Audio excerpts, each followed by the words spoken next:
பாடலுக்கு உரிமை கோர்றாங்க, இசைக்கு உரிமை கோர்றாங்க. அதை பத்தி நீங்க என்ன நினைக்கிறீங்க? மக்களுக்கு எது பிடிக்குதோ அதுதான் பெருசு. இது நான் சொல்லி தெரியணும்னு அவசியம் இல்லை.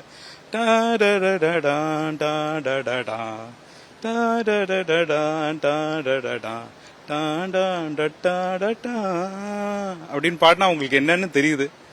என்னது அது? எந்த படத்தோட இது கிடைங்க அது? அப்படி தெரியும் போது உங்களுக்கு சீனே ஞாபகம் வருது இல்ல? இசைதான் வந்து பெருசு. அப்படின்னு நான் சொல்லல. மக்கள் எதை சொல்றாங்களோ அதுதான் பெருசு. உங்களுடைய கருத்து நீங்க என்ன நினைக்கிறீங்க? இசைக்கு முக்கியத்துவமா, மொழிக்கு முக்கியத்துவம்? மொழிங்கிறது இப்ப சைனீஸ்ல சிங் சாங் ஏதோ ஒரு வார்த்தை போட்டு பாடு. அப்ப அவன் சைனீஸ்காரன் சொல்லுவான் மொழி தான் பெருசுன்னு சொல்லும்போது, எக்ஸ்கியூஸ் மீ, மொழி பெருசுன்னு சொல்லும்போது அப்ப நம்ம அங்க என்ன வாதாட முடியும்? அங்க ஒருத்தருக்கு அவங்கவுங்க மொழி இம்பார்ட்டன்ட். எனக்கு தமிழ் மொழி இம்பார்ட்டன்ட் சொல்றதே தப்பு. தமிழ் மொழி தான் சிறந்ததுன்னு நான் சொல்லுவேன்.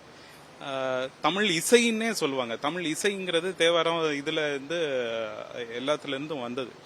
ஸோ அவங்கெல்லாம் இசையையும் தமிழையும் செப்பரேட் பண்ணி பார்த்தது கிடையாது. அது செப்பரேட் பண்ணும்போது தான் எல்லாத்தையுமே ப்ராப்ளம்.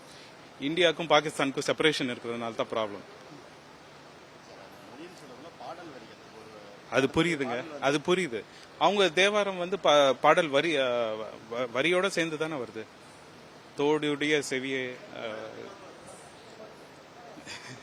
தோடுடைய செவியன் அதெல்லாம் சொல்லும்போது அத பாட்டோட தானே பாடுறாங்க அவங்க. இந்த ராகத்துல இந்த பண்ணல பாடணும், இந்த பாட்டை இந்த கோயில்ல பாடியிருக்காங்க, இந்த ஊர்ல பாடியிருக்காங்க அப்படின்னு சொல்லும்போது அந்த முன்னாடி வரிகள்ல அவங்க வந்து சொல்லிட்டு அதுக்கப்புறம் தான் அந்த தேவாரத்தை பாடுறாங்க.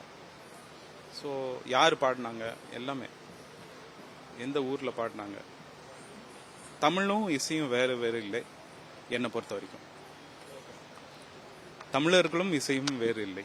ஏன்னா உங்களுக்கு இசை பாடினா அப்படி ஒரு இளையநிலான்னு பாட்டு பாடினா கூட, ஒரு குத்து சாங் பாடினா கூட உங்களுக்கு அதெல்லாம் எப்படி ஊறி போயிருக்கோ உங்க மனசுலையும் இதயத்திலையும், அந்த அளவுக்கு மியூசிக் வந்து அதை விட சிறந்தது.